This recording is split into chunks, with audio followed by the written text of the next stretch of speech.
Hello and welcome to Learning Chemistry with S.K. Verma. RPSC first grade chemistry all exam PYQ series, जिसमें हम लोग शुरू करने जा रहे हैं सॉल्यूशंस का जो यूनिट है वो। और इसमें जो स्टार्टिंग टॉपिक है हमारे type of solutions and concentration, इनके पीवाईक्यूज हम लोग इस वीडियो में देखने वाले हैं। और जो सबसे पहला पीवाईक्यू है वो आपके सामने है केमिस्ट 2014 के एग्जाम से। Amalgam of mercury with sodium is a solution of, यानी कि मर्क्यूरी का जब सोडियम में सॉल्यूशन बनाते हैं तो वो किस टाइप का सॉल्यूशन है। मर्क्यूरी लिक्विड होती है, सोडियम आपका सॉलिड होता है, तो लिक्विड इन सॉलिड टाइप का ये सॉल्यूशन होगा। ऑप्शन नंबर 2 आपका यहाँ पर सही है। उसके बाद में असिस्टेंट प्रोफेसर 2020 में ये क्वेश्चन पूछा है, which of the following is an example of solid solution, यानी कि सॉलिड सॉल्यूशन कौन सा है। अब सॉलिड सॉल्यूशन कौन सा होता है जिसमें आपका सॉल्वेंट जो होता है ना, वो सॉलिड होता है। यानी कि जो सॉल्यूशन की फिजिकल स्टेट है बेसिकली वो सॉल्वेंट डिसाइड करता है। सॉल्वेंट की जो फिजिकल स्टेट होती है वही आपके सॉल्यूशन की होती है ना। तो सॉलिड सॉल्यूशन का मतलब ये हो गया कि सॉल्वेंट किसमें सॉलिड है। ठीक है, अब सॉल्वेंट सॉलिड हमें देखना है। ऑप्शन नंबर 4 में देखते हैं। सबसे पहले बेंजीन इन टोलुइन, तो टोलुइन यहाँ पर सॉल्वेंट है, ये तो लिक्विड है, इसका मतलब ये ऑप्शन आपका सही नहीं है। कैम्फोर इन नाइट्रोजन गैस, तो यहाँ पर भी गैस आपका सॉल्वेंट है, ये भी सही नहीं है।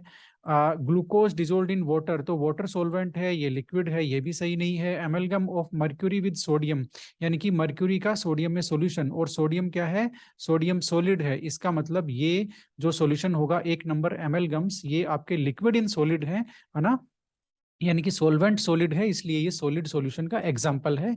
ऑप्शन नंबर 1 यहाँ पर सही है। तो ये जो इस तरह के क्वेश्चन है टाइप ऑफ सॉल्यूशन पर, ये एनसीईआरटी में एक टेबल दी हुई है जो 9 टाइप्स के सॉल्यूशन होते हैं। गैसियस सॉल्यूशन है ना, मैंने अभी बताया था आपको कि सॉल्यूशन की फिजिकल स्टेट सॉल्वेंट की फिजिकल स्टेट डिसाइड कर सॉल्वेंट डिसाइड करता है सॉल्यूशन की फिजिकल स्टेट क्या होगी। ये देखिए, सॉलिड सॉल्यूशंस में सॉल्वेंट सॉलिड है, लिक्विड सॉल्यूशंस में सॉल्वेंट लिक्विड है, गैसियस सॉल्यूशन में सॉल्वेंट गैस है। ठीक है, यानी कि जो 9 टाइप के सॉल्यूशन है 3 फिजिकल स्टेट के बेसिस पे, वो 9 टाइप के आप एग्जाम्पल जरूर याद कर लेना। और आपका ये जो एमलगम वाला है ये रहा liquid in solid, amalgam of mercury with sodium. तो जितने भी एमलगम है वो सारे के सारे लिक्विड इन सॉलिड है, यानी कि सॉलिड सॉल्यूशन है। एक और आप याद रखिएगा, जो एलॉयज होते हैं आपके, स्टेनलेस स्टील हुआ है ना, ब्रास हुआ, ब्रोंज हुआ, ये सब क्या होते हैं, solution of solid in solid होते हैं, है ना। ठीक है, जैसे कॉपर डिजोल्व्ड इन गोल्ड, है ना, ये आपका सॉलिड सॉल्यूशन है, सॉलिड इन सॉलिड टाइप का। ठीक है, बाकी सारे नॉर्मल केसेस हैं, आपको मेरे ख्याल से आपको पहचान लोगे आप, बस ये एक ही था। ठीक है, चलते हैं आगे। तो ये जो टेबल है एनसीईआरटी की जिसमें 9 टाइप्स के सॉल्यूशन के एग्जांपल दिए हुए हैं, वो आपको आप एक बार देख लेना जरूर। केमिस्ट 2014 से ये क्वेश्चन है, a mass of solute present in 100 ml of solution is known as. देखिए, 3 तरह के मेथड हैं कॉन्सेंट्रेशन को दिखाने के लिए। 3 तरह के मेथड हैं, एक है मास परसेंटेज, एक है मास बाई वॉल्यूम, है ना, एक तो है W बाई डब्ल्यू जिसको बोलते हैं मास बाई मास परसेंटेज, एक है W by volume mass by volume percentage, एक है वॉल्यूम बाई वॉल्यूम, है ना, परसेंटेज। तो ये 3 तरह के परसेंटेज वाले हैं। ठीक है, इसमें इन्होंने ये कहा है कि मास of solute present in 100 ml of solution, यानी कि मास दिया हुआ है और यहाँ वॉल्यूम दिया हुआ है, तो ये हो गया मास बाई वॉल्यूम परसेंटेज। ठीक है, अब मास बाई वॉल्यूम तो ये खुद ही बता दिया इन्होंने, यहाँ मास दिया हुआ है, यहाँ वॉल्यूम दिया हुआ है, तो मास बाई वॉल्यूम होगा, यानी कि आपका 3 नंबर ऑप्शन सही है। लेकिन मास बाई वॉल्यूम होता क्या है वो देख लेते हैं। मास बाई वॉल्यूम होता है मास ऑफ सोल्यूट, यानी कि सोल्यूट के मास की परसेंटेज निकालनी है, किस में से, वॉल्यूम ऑफ सॉल्यूशन में से। ठीक है ना, ये देखो परसेंटेज निकालनी है ना, मल्टीप्लाइड विद 100 करेंगे हम लोग। और वैसे जो सिंपल मीनिंग है मास बाई वॉल्यूम परसेंटेज का वो ये है कि एक सोल्यूट के जितने ग्राम डिजोल्व होते हैं 100 ml ऑफ सॉल्यूशन में, 100 ml सॉल्यूशन में एक सोल्यूट के जितने ग्राम डिजोल्व होते हैं उतना ही उसका परसेंटेज होता है मास बाई वॉल्यूम परसेंटेज, है ना। जैसे किसी ने यदि 5 ग्राम शुगर डाल दिया किसमें, 100 ml, और शुगर डाल करके 100 ml आपका सॉल्यूशन बना दिया। ठीक है, इसका मतलब वो कितना हुआ, कितना परसेंटेज हुआ, वो 5% W बाई वी, यानी कि मास बाई वॉल्यूम परसेंटेज कितना है उसका, 5% है ना।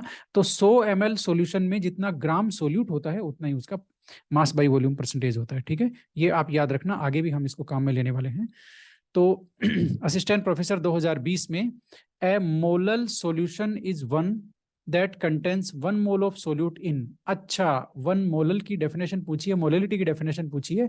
मोलेलिटी तो आप जानते हो, moles of solute divide by mass of solvent in KG. ये देखो डिफरेंस है, मोलेलिटी और मोलेरिटी में यही डिफरेंस है ना। दोनों में ऊपर तो मोल्स ऑफ सोल्यूट आता है, number of mole of solute आता है, लेकिन मोलेरिटी का जो फॉर्मूला है, मोलेरिटी में नीचे की जो डिनोमिनेटर वाली टर्म है वो है volume of solution in litre.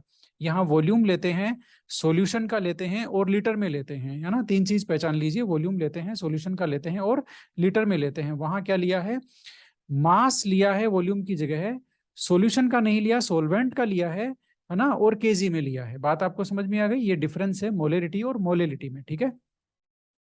तो यहां पर यदि हम लोग 1 मोल सोल्यूट को डिजोल्व कर देते हैं 1 kg ऑफ सोलवेंट में, तो उसकी मोलेलिटी होती है 1, है ना। और इन्होंने 1 मोलल सॉल्यूशन पूछा है, यानी कि 1 मोलल में 1 मोल डिजोल्व होता है 1 kg में, 1 kg यानी कि 1000 ग्राम ऑफ सोलवेंट में।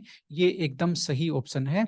यहाँ पर दूसरा ऑप्शन नहीं दिया इन्होंने, एक कंफ्यूजिंग ऑप्शन होना चाहिए था यहाँ पर, 100,000 ग्राम ऑफ सॉल्यूशन, है ना। वो एकदम गलत होता है, क्योंकि यहाँ पर मास लेना है केवल सॉल्वेंट का, सॉल्यूशन का नहीं लेना है। ये मैं यदि क्वेश्चन ये सेट करता तो ये ऑप्शन जरूर देता, लेकिन कोई बात नहीं। ये हमारा आंसर सही है, 1000 ग्राम ऑफ सॉल्वेंट। मोलेलिटी की डेफिनेशन आपको पता चल गई होगी, number of moles dissolved in 1 kg of solvent. Simple सी डेफिनेशन है, ठीक है। केमिस्ट 2014 से ये क्वेश्चन है, if 74.5 gram of KCl is dissolve in 1 kg of water. अच्छा, इतना ग्राम डिजोल्व करना है 1 kg ऑफ वाटर में, then molality of the solution will be. अच्छा, मोलेलिटी इसकी निकालनी है, कोई बात नहीं। तो हमें मोलेलिटी की डेफिनेशन पता है। मोलेलिटी की डेफिनेशन क्या है, number of moles of solute dissolve in 1 kg of solvent. 1 kg solvent में आप सोल्यूट के कितने मोल्स डिजोल्व कर रहे हो, है ना, वो इसकी मोलेलिटी होता है। बात आपको समझ में आ गई। मान लेते हैं आपने 1 kg सोलवेंट लिया, 1 kg वाटर लिया और इसमें आपने 2 मोल NaCl के डाल दिए, ठीक है। इसका मतलब उसकी मोलेलिटी 2 हो गई, ठीक है। ओके, वैसे मोलेलिटी का तो क्या फॉर्मूला है, number of moles of solute mass of solvent in KG, हम देख चुके हैं भाई। अब बात ये नहीं है, बात ये है कि इन्होंने KCl कितना डाला है, वो डाला है 74.5। अब 74.5 KCl का मोलर मास है। आप इनके जो एटॉमिक मासेज है उनको ऐड कर दो, ये इसका मोलर मास है, यानी कि ये 1 मोल क्वांटिटी है। कौन, आपका 74.5। इसका मतलब इन्होंने 1 मोल डाला है 1 kg में। तो जब 1 मोल सोल्यूट 1 kg ऑफ वाटर में डालते हैं तो मोलेलिटी उसकी 1 होती है। ये हम अभी पहले बात कर चुके हैं। तो ये क्वेश्चन कोई ज्यादा खास नहीं था, बहुत ही इजी सा था। फर्स्ट ग्रेड 2011 में अब क्वेश्चन आ रहा है। ये क्वेश्चन डिलीट हो गया था, क्यों डिलीट हुआ था इसकी बात करेंगे, लेकिन पहले हम ये क्वेश्चन सोल्व करने वाले हैं, ठीक है। तो how many grams of glucose, glucose के कितना ग्राम डिजोल्व करना है to make 1 litre solution of 10% glucose. 10% solution बनाना है, और वो भी 1 लीटर बनाना है। देखो 100 ml नहीं बनाना, 1 लीटर बनाना है और 10% बनाना है और ग्लूकोज का बनाना है, ठीक है। तो इन्होंने पूछा है ग्लूकोज के कितने ग्राम डालने पड़ेंगे हमें, उस सॉल्यूशन में कितने ग्राम चाहिए हमें, ठीक है। तो सबसे पहली बात, ये आपका मास बाई वॉल्यूम परसेंटेज का केस है। कैसे, क्योंकि ग्लूकोज यहाँ पर सॉलिड है, उसका मास हमें निकालना है, और वॉल्यूम इन्होंने लीटर में दिया है, इसका मतलब वॉल्यूम है, ठीक है। तो ये हो गया मास बाई वॉल्यूम परसेंटेज, है ना, यानी कि W/V आपका परसेंटेज वाला केस है ये। तो इसका फॉर्मूला क्या हो गया, mass by volume percentage is equal to mass of solute in gram divided by volume of solution in ml, और परसेंटेज निकालने के लिए मल्टीप्लाई करेंगे किससे, 100 से। बात आपको समझ में आ गई। तो मास ऑफ सोल्यूट कितना है भाई। अच्छा, यहाँ पर इन्होंने, ये तो उसका फॉर्मूला हो गया। अब इन्होंने पूछा आपसे मास बाई वॉल्यूम परसेंटेज नहीं पूछा है, ये तो इन्होंने दिया है कि मास बाई वॉल्यूम परसेंटेज 10% का बनाना है, ये देखो, ठीक है। इन्होंने पूछा है ग्लूकोज कितना चाहिए, यानी कि मास ऑफ सोल्यूट पूछा है, ठीक है। तो मास ऑफ सोल्यूट का फॉर्मूला, इसको मास ऑफ सोल्यूट को इधर ले आओ और उसको इधर ले जाओ, ठीक है। तो क्या हो गया, मास ऑफ सोल्यूट का फॉर्मूला ये हो गया, वॉल्यूम ऑफ सोल्यूशन, है ना, इन ml multiplied with mass by volume percentage divided by 100। इस फॉर्मूले को हम रीअरेंज कर देंगे तो हमें ये मिल जाएगा, ठीक है। अब इसमें वैल्यू हम रख देते हैं, volume of solution in ml में कितना भाई, उसने वहां 1 लीटर कैपेसिटी में पूछा है कि 1 लीटर बनाना है और 10% मास बाई वॉल्यूम वाला जो सॉल्यूशन है वो बनाना है, ठीक है। तो ग्लूकोज कितना चाहिए, तो 1 लीटर यानी कि ml में कितना हो गया वॉल्यूम, 1000, ठीक है। मास बाई वॉल्यूम परसेंटेज कितना दिया है, 10% बनाना है, तो हम लेंगे 10, नीचे 100, और ये आप इसको क्या करते हैं, सोल्व कर देंगे। ठीक है, तो 100 आएगा, इसका मतलब 100 ग्राम आपको ग्लूकोज यूज करना है। ठीक है तब जाकर के आपका सॉल्यूशन बनेगा 10% मास बाई वॉल्यूम। अच्छा, अब इसको सिंपल तरीके से, देसी तरीके से एकदम सोल्व कर लेते हैं। हमको पता है कि 10 ग्राम सोल्यूट डिजोल्व करते हैं 100 ml में, तो 10% मास बाई वॉल्यूम बनता है। ठीक है ना, 10 ग्राम को 10 सॉरी कितने में, 100 ml में। ठीक है, अब वहां पर सॉल्यूशन हमें 100 ml नहीं बनाना, वहां पर कितना ml बनाना है, 1000 ml बनाना है, यानी कि 1 लीटर उन्होंने लिखा है, 1 लीटर बनाना है। ठीक है, तो भाई जब 100 ml में कितना चाहिए, 10 ग्राम चाहिए, तो 1000 ml में कितना चाहिएगा, 100 ग्राम चाहिएगा, तभी तो 10% बनेगा। ठीक है ना, तो इसका मतलब इसका आंसर आएगा 100 ग्राम। अब यहाँ पर ये हमने दोनों तरीकों से सोल्व कर लिया है। देखते हैं यहाँ पर 100 ग्राम ऑप्शन ही नहीं है, नहीं है ना, आप समझ गए ना ये क्वेश्चन क्यों डिलीट हुआ। ठीक है, तो ये क्वेश्चन डिलीट हो गया था, 100 ग्राम ऑप्शन है नहीं, इसका सही आंसर है 100 ग्राम, जिसे हम आराम से निकाल चुके हैं कि भाई 10% के लिए 10 ग्राम चाहिए, 100 ml के लिए तो 1 लीटर में 100 ग्राम चाहिएगा, बहुत सिंपल सी बात है। ठीक है, अब यही क्वेश्चन एसीएफ 2011 में आया, और वहां पर इन्होंने ऑप्शन, देखो यही सेम क्वेश्चन है, ऑप्शन इन्होंने सही रखा, 100 ग्राम पहले नहीं था, अब इन्होंने डाल दिया है, तो ये 100 ग्राम इसका आंसर आएगा, गलती इन्होंने सुधार ली है। ठीक है, कोई बात नहीं। फर्स्ट ग्रेड 2011 का अगला क्वेश्चन है, molarity of solution containing 4 gram NaOH in 250 ml of solution. ठीक है, यानी कि इन्होंने पूछा है मोलरिटी क्या होगी। ठीक है, जो सोल्यूट का मास दिया है NaOH का 4 ग्राम दिया है, सॉल्यूशन बनाना है हमें 250 ml, है ना, तो यानी कि 4 ग्राम NaOH को 250 ml सॉल्यूशन यदि हम लोग बनाएं उसका, ठीक है, तो उस सॉल्यूशन की मोलेरिटी क्या होगी। सबसे पहले हमें मोलेरिटी का फॉर्मूला समझना होगा। मोलेरिटी का फॉर्मूला है number of moles of solute divided by volume of solution in litre, है ना। तो अब देख लेते हैं सोल्यूट के मोल्स कितने हैं भाई, सोल्यूट के मोल्स कितने हैं, सोल्यूट कितना है, 4 ग्राम है, तो 4 ग्राम में नंबर ऑफ मोल कितने हो गए, नंबर ऑफ मोल का आपको पता है given mass divided by molar mass, तो NaOH का मोलर मास कितना है 40, तो ये कितना हुआ, आपका 0.1 हो गया। ठीक है ना, तो 0.1 यहाँ पर नंबर ऑफ मोल आ गया। चलो भाई, नंबर ऑफ मोल तो हमने सोल्व कर लिया। अब नीचे वाली टर्म कौन सी है, volume of solution in litre, volume of solution in litre भी कर लेते हैं सोल्व। यहाँ पर लीटर में वॉल्यूम दिया हुआ है क्या, नहीं, लीटर में वॉल्यूम नहीं दिया हुआ। यहाँ क्या दिया हुआ है आपका 250 ml दिया हुआ है, तो उसका लीटर में क्या होगा, तो हम जानते हैं इसको 1000 से डिवाइड कर दो तो लीटर में कन्वर्ट हो जाएगा, 1000 से डिवाइड करेंगे तो 0.250 आ गया। ठीक है, तो इस तरह से अब इसको सोल्व करेंगे, आप इसको सोल्व करेंगे तो आप पाएंगे कि इसमें आंसर आएगा 0.4। ठीक है, तो इस तरह से ये आपका क्या हो गया, इसको हमने सोल्व किया और ये आपका 0.4 आंसर आ गया। ठीक है, तो क्या बोलते हैं, अब इसी क्वेश्चन को दूसरे तरीके से सोल्व करते हैं। जब भी आप ध्यान रखिए मोलेरिटी का केस हो, मोलेरिटी का केस हो और हमेशा नंबर ऑफ मोल नहीं दिया हो, जैसे इस क्वेश्चन में देखो मोलेरिटी के फॉर्मूले में तो है number of moles of solute. ठीक है, इस क्वेश्चन में नहीं है, इस क्वेश्चन में दे दिया 4 ग्राम डाल रहे हैं हम लोग। ठीक है, नीचे है volume of solution in litre, यहाँ लीटर भी नहीं दिया हुआ, इस यहाँ दे दिया 250 ml, ये रहा देखो। ठीक है, तो जो दोनों फॉर्मूले में जो दोनों वेरिएबल हैं दोनों ही यहाँ पर नहीं दिए, है ना, वो हमें अलग से कैलकुलेट करने पड़े। अब यदि आप डायरेक्ट भी कर सकते हो इस क्वेश्चन को, कैसे कर सकते हो, when mass is given in gram, solute का मास ग्राम में दिया हुआ हो और वॉल्यूम ऑफ सॉल्यूशन किस में दिया हुआ हो, ml में, तब आप डायरेक्ट ये फॉर्मूला यूज करेंगे, कौन सा, मोलरिटी का। ये एसके वर्मा टिप है, क्या है, गिवन मास, स्मॉल m का मतलब हो गया मास ऑफ सोल्यूट। ठीक है, तो मास ऑफ सोल्यूट ग्राम में लेना है, कैपिटल M है मोलर मास, है ना, ये देखो ये रहा गिवन मास ऑफ सोल्यूट और ये आपका मोलर मास। ठीक है, ये लेंगे आप, ठीक है, मोलर मास लेंगे और वो लेंगे गिवन मास लेंगे स्मॉल m, मल्टीप्लाई करेंगे किससे, 1000 डिवाइडेड बाई वॉल्यूम लेंगे ml में। ठीक है, अब आप रखते जाइए, गिवन मास कितना है 4, मोलर मास कितना है 40, मल्टीप्लाई 1000 और नीचे वॉल्यूम मिलीलीटर में कितना है ml में 250। अब आप इसको सोल्व कर दीजिए, इसको सोल्व करेंगे तो 0.4 आएगा आपका। ठीक है, चाहे आप करके देख लेना, ये गया ये गया ये गया ये गया, ठीक है, और ये 4 गया और ये 10/25 हो गया, तो ये आएगा 0.4। बात आपको समझ में आ गई। तो इस तरह से आपको मैंने दोनों तरीके से जो निकालते हैं मोलरिटी वो मैंने बता दी है, उम्मीद करता हूं आपको समझ में आया होगा। अब सेम वैसा ही केस है, नॉर्मेलिटी निकालनी है ना। देखो ये कर क्या रहे हैं इन्होंने, क्या हुआ, वो जो क्वेश्चन था फर्स्ट ग्रेड वाला, है ना, ये फर्स्ट ग्रेड जो 2011 में आया है इसमें मोलरिटी पूछा है।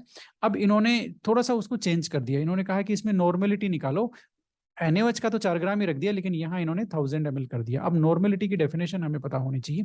नॉर्मेलिटी होती है number of gram equivalent of solute divided by volume of solution in litre, ठीक है। अब नंबर ऑफ ग्राम इक्विवेलेंट कैसे निकालेंगे? NaOH बेस है, इसके लिए इक्विवेलेंट मास का फॉर्मूला क्या होगा? इक्विवेलेंट वेट का फॉर्मूला ये है, इक्विवेलेंट मास ऑफ एसिड और base molar mass divided by acidity और बेसिसिटी। तो NaOH का मोलर मास यहाँ पर कितना है? 40, और NaOH बेस है तो इसकी एसिडिटी लगेगी। एसिडिटी कितनी है NaOH की? NaOH एक OH माइनस आयन को रिलीज करता है एक्वस सॉल्यूशन में, इसलिए इसकी एसिडिटी 1 हो गई। तो 40 divided by 1 is equal to आ गया 40, यानी कि इसका इक्विवेलेंट मास कितना हो गया NaOH का? 40, और इतना ही इसका मोलर मास है, यानी कि NaOH के लिए मोलर मास और इक्विवेलेंट मास बराबर है। NaOH के लिए नहीं, वो सारे एसिड और बेस जिनकी एसिडिटी और बेसिसिटी 1 है, उन सब के लिए इक्विवेलेंट मास और मोलर मास बराबर है, ठीक है। अब ये तो हुई एक बात। अब नंबर ऑफ इक्विवेलेंट ग्राम आपको निकालने। नंबर ऑफ इक्विवेलेंट ग्राम कैसे निकालेंगे? जैसे आप नंबर ऑफ मोल निकालते हो ना, given mass divided by molar mass, वैसे ही आप लोग क्या निकालेंगे? नंबर ऑफ इक्विवेलेंट वेट निकालेंगे, नंबर ऑफ ग्राम इक्विवेलेंट निकालेंगे, सॉरी। तो यहाँ पर 4 है ना, 4, ये गिवन मास हो गया, ये मोलर मास हो गया, तो कि कितना आ गया भाई? ये आ गया 0.1, तो 0.1 आ गया ऊपर, तो ठीक है, ये लो 0.1। और नीचे कितना आएगा? Volume of solution in litre, देखो ml में दिया हुआ है 1000, ठीक है, इसका मतलब लीटर कितना हो गया? 1 हो गया, ठीक है। तो अब आप इसको 1 से 0.1 को डिवाइड कर दो। 0.1 को 1 से डिवाइड करोगे तो 0.1 ही आएगा, है ना। किसी भी नंबर को 1 से डिवाइड करते हैं तो वही आता है। तो 0.1 को क्या लिखते हैं भाई? 0.1 को हम n/10 भी लिख सकते हैं, कोई दिक्कत नहीं है। तो थर्ड आंसर इसमें आएगा, ठीक है। अब इसको हम उस ट्रिक से भी सोल्व कर सकते हैं जो अभी मैंने आपको समझाई थी, है ना। उस ट्रिक से भी सोल्व कर सकते हैं। कैसे? आपका जो नॉर्मेलिटी है, नॉर्मेलिटी लेंगे और आप लिखेंगे given mass divided by molar mass. ये तो आ गया आपका कौन सा? नंबर ऑफ ग्राम इक्विवेलेंट आ गया, ठीक है। अब आप करेंगे जैसे मोलर मास निकालते हैं, नंबर ऑफ मोल निकालते हैं, वैसे ये निकालते हैं, ग्राम इक्विवेलेंट वेट निकालते हैं, डिवाइडेड बाय मल्टीप्लाइड बाय 1000, और नीचे आ गया volume of solution in litre. Volume of solution लेना है किसमें? और सॉरी, ml में लेना है, ठीक है। वही अभी वाला जो फॉर्मूला था वही। तो ये हो गया 4 और मोलर मास 40, और ये आ गया आपका 1000, और volume of solution in ml ये भी 1000, ठीक है। तो ये आप ये 1000 कट गया और ये कट गया, तो इससे 0.1 आया, इसका मतलब n/10 आया। तो आप कैसे भी निकाल सकते हैं, 2-3 तरीकों से मैंने समझा दिया, ठीक है ना। अब ACF 2018 में बड़ा ही शानदार क्वेश्चन है। इसने उन्हें कहा है कि एक विलियन के 3 घटक हैं, A, B और C, और प्रत्येक का नंबर ऑफ मोल इन्होंने कहा है 0.2 है। तो उनके मोल अंशों का योग बताओ बोल करके, उनके जो मोल फ्रैक्शंस हैं उनका सम बताना है आपको। 3 कंपोनेंट हैं ABC, ये नंबर ऑफ मोल है 0.2, then the sum of their mole fraction is. Mole fraction का सम क्या है? देखो भाई, मोल फ्रैक्शन से रिलेटेड 2-3 कॉन्सेप्ट हैं, है ना, वो मैं आपको बता देता हूँ। सबसे पहला तो एक सॉल्यूशन में जितने भी कंपोनेंट होते हैं, मान लेते हैं 10 कंपोनेंट है, 5 कंपोनेंट है, 3 कंपोनेंट है, कितने भी कंपोनेंट है, ठीक है, उन सबके मोल फ्रैक्शन का सम क्या होता है? हमेशा 1 होता है। बात आपको समझ में आ गई, है ना। यदि 2 होंगे तो x1 plus x2 is equal to क्या हो जाएगा? 1 हो जाएगा। यदि 3 होंगे तो x1 plus x2 plus x3, इसका भी सम क्या होगा? 1 ही होगा। यानी कि मोल, एक सॉल्यूशन में सभी कंपोनेंट्स के मोल फ्रैक्शन का योग क्या होता है? यूनिटी होता है, 1 होता है, ठीक है। एक तो ये है। दूसरा ये क्या है? मोल फ्रैक्शन, देखो नंबर ऑफ मोल्स का रेशियो होता है ना। मोल फ्रैक्शन का फॉर्मूला क्या है? Number of moles of A component divided by total number of moles of all component present in the solution, यानी कि सॉल्यूशन में जितने भी कंपोनेंट प्रेजेंट है उन सबके नंबर ऑफ मोल का टोटल ये नीचे रखेंगे, है ना, और इंडिविजुअल कंपोनेंट का नंबर ऑफ मोल ऊपर रखेंगे। तो नंबर ऑफ मोल का रेशियो है, इसलिए पहली बात तो इसकी कोई यूनिट नहीं होती, है ना। जो भी सेम क्वांटिटी का रेशियो होता है ना, कभी भी हमेशा ध्यान रखना, सेम क्वांटिटी का कोई यदि रेशियो होता है तो उसकी कोई वो यूनिट नहीं होती है। जैसे यहाँ ऊपर भी नंबर ऑफ मोल आएगा, नीचे भी नंबर ऑफ मोल, तो वो मोल की यूनिट कट जाती है और ये यूनिट लेस होती है। तो मोल फ्रैक्शन क्या है? पहली बात तो यूनिट लेस। दूसरा क्या है? इसमें वॉल्यूम का टर्म इन्वॉल्व नहीं हो रहा वो मोल फ्रैक्शन में, इसलिए मोल फ्रैक्शन क्या है? इंडिपेंडेंट ऑफ टेम्परेचर, यानी कि टेम्परेचर के साथ मोल फ्रैक्शन की वैल्यू चेंज नहीं होती। तो आपने 3 कॉन्सेप्ट ले लिए। एक तो सारे कंपोनेंट के मोल फ्रैक्शन का सम 1 होता है, एक इसकी कोई यूनिट नहीं होती और टेम्परेचर का इस पर कोई फर्क नहीं पड़ता।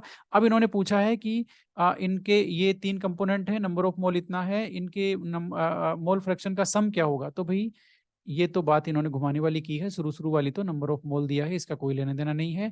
मोल फ्रैक्शन का सम सारे कंपोनेंट्स का हमेशा 1 ही आता है, ठीक है। तो इसलिए यहाँ पर आपको ये नहीं देखना है क्या नंबर ऑफ मोल दिया है, कितने कंपोनेंट है, सम हमेशा 1 होगा। बात आपको समझ में आई?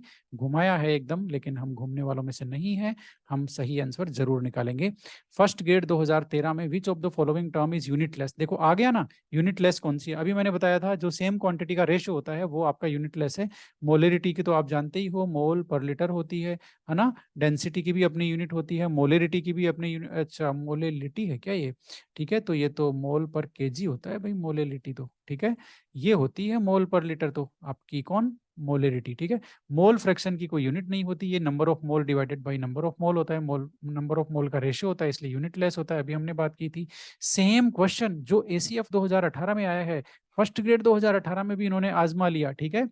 सेम क्वेश्चन देखो है ना, इन्होंने नंबर ऑफ मोल भी चेंज नहीं किया, इन्होंने कहा 3 कंपोनेंट है, नंबर ऑफ मोल एक का इतना है, तो उनके मोल अंशों का योग क्या होगा भाई, मोल फ्रैक्शन का सम तो हमेशा ही 1 होता है, ये हमारा इंपॉर्टेंट कॉन्सेप्ट है, इसे हम नहीं भूलने वाले हैं। आंसर हमने लगा दिया है। फर्स्ट ग्रेड 2015 में कौन सी इन्होंने पूछा है, which of the following concentration unit depends on temperature, यानी कि टेम्परेचर पे डिपेंड कौन सी करती है, ठीक है। तो भाई देखो एक कॉन्सेप्ट समझ लो आप, वॉल्यूम होता है ना, सब हमने छोटी क्लासेस में पढ़ा हुआ है कि टेम्परेचर बढ़ाते हैं तो जो सब्सटेंस होते हैं वो अपने साइज में इंक्रीज करते हैं, है ना, बढ़ते हैं ना, उनकी फैलने की टेंडेंसी होती है टेम्परेचर बढ़ाते हैं तो, इसका मतलब वॉल्यूम बढ़ता है, ठीक है। टेम्परेचर बढ़ाने से क्या बढ़ता है, किसी भी सब्सटेंस का वॉल्यूम बढ़ता है, ठीक है। अब वॉल्यूम यदि बढ़ता है तो वो सारी कॉन्सेंट्रेशन की टर्म जिनमें वॉल्यूम टर्म आ रही है, जिनके फॉर्मूले में वॉल्यूम आ रहा है, उन पे टेम्परेचर का फर्क पड़ता है, जिनके फॉर्मूले में वॉल्यूम नहीं आ रहा उनके उन पर टेम्परेचर का कोई फर्क नहीं पड़ता। ये एकदम सिंपल सी बात है, ठीक है। अब इन्होंने ये पूछा है कि which of the following concentration unit depends on temperature, temperature पे डिपेंड करती है, तो इन चारों का फॉर्मूला देख लेते हैं हम लोग। मास परसेंटेज है, मोल फ्रैक्शन है, सबसे पहले मास परसेंटेज देखते हैं। ऊपर क्या है, मास ऑफ द कंपोनेंट, नीचे क्या है, टोटल मास। बात आपको समझ में आ गई, वॉल्यूम नहीं है ना, इसके लिए इसके ऊपर टेम्परेचर का कोई फर्क नहीं पड़ेगा। अब देखते हैं मोल फ्रैक्शन, ऊपर क्या है, नंबर ऑफ मोल, नीचे क्या है, नंबर ऑफ मोल, इसमें भी वॉल्यूम का टर्म नहीं है, इसके ऊपर भी टेम्परेचर का कोई फर्क नहीं पड़ेगा। अब क्या है, मोलरिटी, मोलरिटी में नंबर ऑफ मोल, नीचे क्या है, वॉल्यूम, अच्छा वॉल्यूम आ गया, इसका मतलब इस पे टेम्परेचर का फर्क पड़ेगा। और क्या फर्क पड़ेगा, वॉल्यूम देखो डिनोमिनेटर में है ना, इसका मतलब टेम्परेचर बढ़ाने से वॉल्यूम क्या होगा, बढ़ जाएगा, ये हम जानते हैं ना, सब्सटेंसेस की फैलने की टेंडेंसी होती है तो वॉल्यूम बढ़ता है, ठीक है। तो जैसे ही टेम्परेचर बढ़ाएंगे वॉल्यूम बढ़ेगा, वॉल्यूम बढ़ेगा तो वॉल्यूम डिनोमिनेटर में है, इसका मतलब मोलरिटी कम होगी। हमेशा ध्यान रखना, टेम्परेचर बढ़ाने से मोलरिटी डिक्रीज हो जाती है क्योंकि वॉल्यूम इंक्रीज हो जाता है, मोलरिटी डिक्रीज होती है क्योंकि वॉल्यूम इंक्रीज हो जाता है, और वॉल्यूम डिनोमिनेटर वाली टर्म है ना, डिनोमिनेटर वाली टर्म है, इसलिए वॉल्यूम जैसे ही बढ़ेगा मोलरिटी क्या हो जाएगी, डिक्रीज हो जाएगी। बात समझ में आ गई? तो मोलरिटी पर टेम्परेचर का फर्क पड़ता है क्योंकि इसमें वॉल्यूम की टर्म आ रही है। मोलरिटी भी देख लेते हैं, मोलरिटी में ऊपर मोल, नंबर ऑफ मोल्स हैं, है ना, इस पे भी नहीं पड़ता, मास है इस पे भी नहीं पड़ता, मतलब ये जो तीनों हैं इस पे नहीं पड़ता, केवल अकेली मोलरिटी ऐसी है जिसपे आपका फर्क पड़ रहा है, किसका, टेम्परेचर का, है ना। तो ये यहाँ पर 3 नंबर आंसर होगा। आपको पता चल गया होगा टेम्परेचर का क्या कॉन्सेप्ट है, वॉल्यूम की टर्म जिनके फॉर्मूले में आ गई उनके ऊपर टेम्परेचर का फर्क पड़ता है, बाकी पे नहीं पड़ता। फर्स्ट ग्रेड 2018 में बहुत ही शानदार क्वेश्चन दिया है इन्होंने, 6 ग्राम इथेनोइक एसिड को 200 ग्राम बेंजीन में घोला जाए तो विलयन की मोललता क्या होगी, मोलेलिटी निकालना है। अब मोलेलिटी का फॉर्मूला देखिए, जो न्यूमेरिकल्स होते हैं केमिस्ट्री के स्पेशली, वो कॉन्सेप्ट बेस्ड होते हैं, और आपको करना क्या होता है, उस कॉन्सेप्ट से चिपक के रहना होता है, ठीक है, उस कॉन्सेप्ट को नहीं छोड़ना होता है। तो इसमें भी आप वही करेंगे, जो इसका बेसिक फॉर्मूला है मोलेलिटी का, उससे आप चिपक के रहेंगे, सॉल्यूशन आपका जरूर हो जाएगा। मोलेलिटी का फॉर्मूला आपके सामने लिखा हुआ है, number of moles of solute divided by mass of solvent in KG, है ना, मास लेना है, सोलवेंट का लेना है और केजी में लेना है, ये मोलेलिटी की डेफिनेशन है, ठीक है। अब यहां पर सबसे पहले ऊपर वाली टर्म देखते हैं, number of moles of solute दिया हुआ है क्या क्वेश्चन में, देखते हैं number of moles of solute दिया हुआ है क्या, नहीं दिया हुआ। सोल्यूट यहाँ पर इथेनोइक एसिड है, लेकिन उनकी अमाउंट दी हुई है 6 ग्राम, नंबर ऑफ मोल नहीं दिया हुआ, इसका मतलब नंबर ऑफ मोल हमें निकालना पड़ेगा। आप जानते हैं नंबर ऑफ मोल का फॉर्मूला क्या है, नंबर ऑफ मोल्स का फॉर्मूला क्या है, ये तो आप जानते ही हैं, वो है given mass divided by molar मास। अब गिवन मास इसका कितना है भाई, गिवन मास इसका कितना है 6, मोलर मास कितना है एसिटिक एसिड का, इथेनोइक एसिड का 60, तो यहाँ पर नंबर ऑफ मोल्स कितना आ गया, 0.1 आ गया, ठीक है, 0.1 1 आ गया, यानी कि नंबर ऑफ मोल हमने निकाल लिया है। बात आपको समझ में आ गई होगी, है ना। यहाँ जगह नहीं होने की वजह से मैंने इसको मिटा दिया है। तो नंबर ऑफ मोल हमने सॉल्यूशन कर लिया है, वो आ गया 6/60 करेंगे, है ना, given mass divided by molar mass, तो वो आ गया 0.1। अब नीचे वाली टर्म क्या है, मास ऑफ सोलवेंट इन केजी। ढूंढते हैं भाई, क्वेश्चन में मास ऑफ सोलवेंट इन केजी दिया हुआ है क्या? नहीं भाई, मास ऑफ सोलवेंट दिया हुआ है, वो भी ग्राम में दिया हुआ है, तो केजी में हमें कन्वर्ट करना है उसको। कोई बात नहीं, कर लेते हैं। तो केजी में कैसे कन्वर्ट करेंगे, 200 को हम डिवाइड करेंगे किससे, 1000 से, तो वो केजी में कन्वर्ट हो जाएगा। ये आ गया आपका 0.2। बात समझ में आ गई, 0.2 केजी आ गया, ठीक है। 200 ग्राम 0.2 केजी हो गया। तो ये यहाँ केजी नीचे रख देंगे हम लोग। ये लो भाई, ये तो नंबर ऑफ मोल आ गया था, और ये आ गया 0.2 केजी, यही तो है। देख लो, अब हमने क्या रख दिया, नंबर ऑफ मोल रख दिया ऊपर, और नीचे मास ऑफ सोलवेंट इन केजी रख दिया, ठीक है ना। यानी कि हमने कन्वर्ट कर दिया जो भी क्वेश्चन में दिया हुआ है उसको। अब इसको सोल्व कर लो। अब 0.2 को आप 0.1 से डिवाइड करोगे, देखो डेसिमल डेसिमल एक डिजिट के पहले है, उसको हटा देते हैं। अब ये सिंपली 1/2 रह गया, और 1/2 की वैल्यू है आपकी कितनी, 0.5, है ना। 0.5 यूनिट क्या हो गई, मोल पर केजी। बात आपको समझ में आ गई। तो 0.5, है ना, या तो आप मोल पर केजी लिख दो, और या फिर आप लिख सकते हैं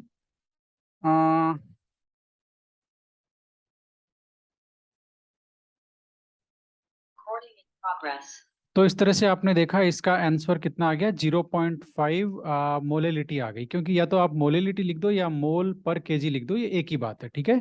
अब ये जो सेम क्वेश्चन है, इसको वो जो एक जो मैंने फॉर्मूला बताया था आपको, शॉर्ट फॉर्मूला, उससे भी आप कर सकते हो। कैसे, आपकी molality is equal to given mass divided by molar mass. ये तो हो गया नंबर ऑफ मोल के लिए।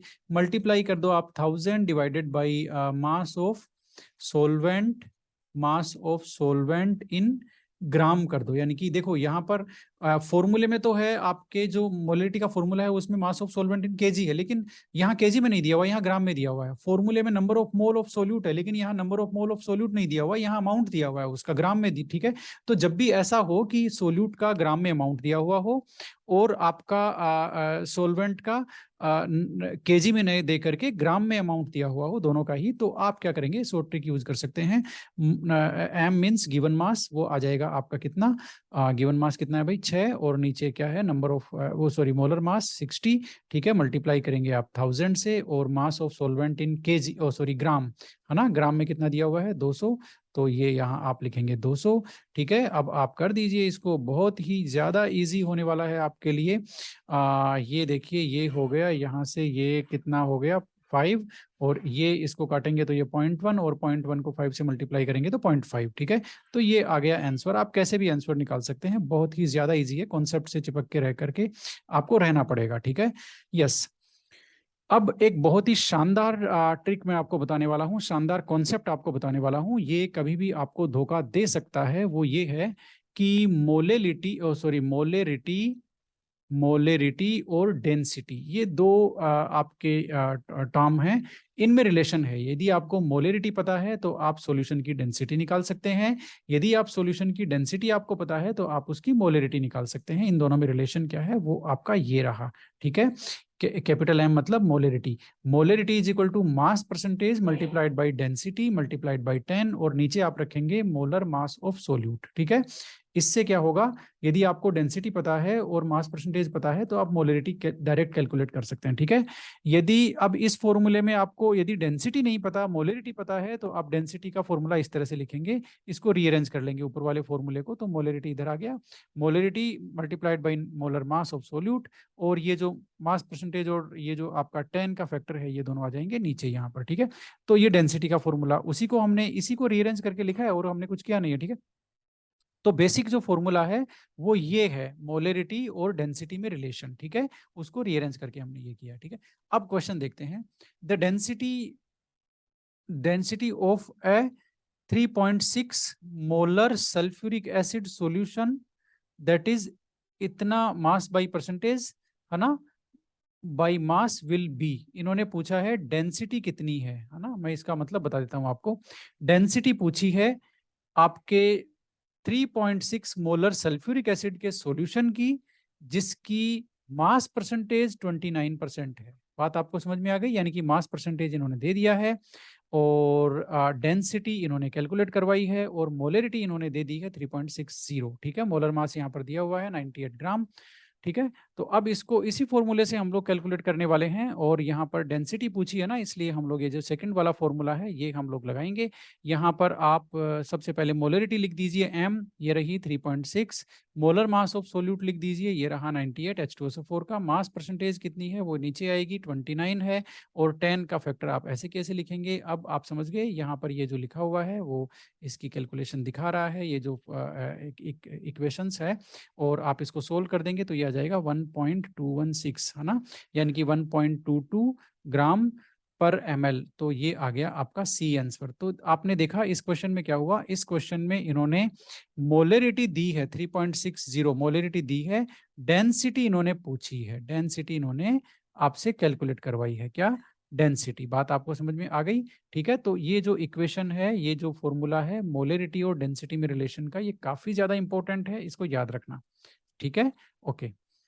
अब जो एक चीज पे क्वेश्चन नहीं आए कंसंट्रेशन का मेथड, वो है पार्ट्स पर मिलियन, है ना। पार्ट्स पर मिलियन को देख लेते हैं। जब कोई भी सोल्यूट बहुत ही ट्रेस अमाउंट में हो, जैसे आप पोल्यूटेंट्स की अमाउंट दिखाते हो, है ना, या कोई मतलब ऐसा सोल्यूट हो जो बहुत ही ट्रेस अमाउंट, जैसे स्पेशली पोल्यूटेंट्स होते हैं ना एनवायरनमेंट में, उनकी जो अमाउंट है वो आप पीपीएम में दिखाते हो। इसी तरह से वाटर में जो आपका टीडीएस दिखाते हैं ना, कि वाटर का टीडीएस ज्यादा है बोल के आरओ लगाओ बोल करके, वो जो टीडीएस जो होता है ना, वो भी आपका पीपीएम वैल्यू ही होती है। ठीक है, तो it is convenient to express concentration in, हाँ ठीक है, जिनमें जहां पर ट्रेस अमाउंट ऑफ सोल्यूट होता है वहां पर आप पीपीएम में आपको कॉन्सेंट्रेशन दिखाना ज्यादा इजी होता है। पीपीएम क्या होता है, देखो भाई, मास परसेंटेज आपने देखा है ना, उसमें क्या होता है, mass of component divided by total mass of solution और मल्टीप्लाइड बाई 100 होता है, वो आपका मास परसेंटेज है। ठीक है, यहाँ जो परसेंटेज होता है ना, देखो उसको पार्ट्स पर 100 बोलते हैं हम लोग।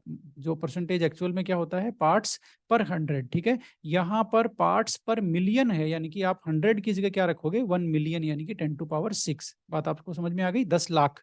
ठीक है, 10 लाख जो होता है वो आपका 1 मिलियन होता है, तो आप रखोगे यहाँ पर 10⁻⁶। ओके, अब इतनी बात हो गई, 100 की जगह ये रखोगे तो जो वैल्यू आएगी वो आपकी पार्ट्स पर मिलियन आ जाएगी, पार्ट्स पर 100 नहीं आएगी। ठीक है, पार्ट्स पर मिलियन आएगी, उसी को बोलते हैं पीपीएम, है ना। एग्जाम्पल के लिए ले लेते हैं, सी वाटर है। सी वाटर में 1 केजी जो 1 लीटर है उसका जो ग्राम होता है वो इतना होता है ना, 1030 ग्राम होता है 1 लीटर का। और इसमें 6.6 multiplied with 10⁻³ gram dissolved oxygen होती है। बहुत कम अमाउंट है इसका, 6 मल्टीप्लाइड 10⁻³ ग्राम। ठीक है, इतनी ऑक्सीजन है, इसका पीपीएम हमें निकालना है। तो पहले इन्होंने मास परसेंटेज निकाल के बताया है कि मास परसेंटेज कैसे निकालते हैं।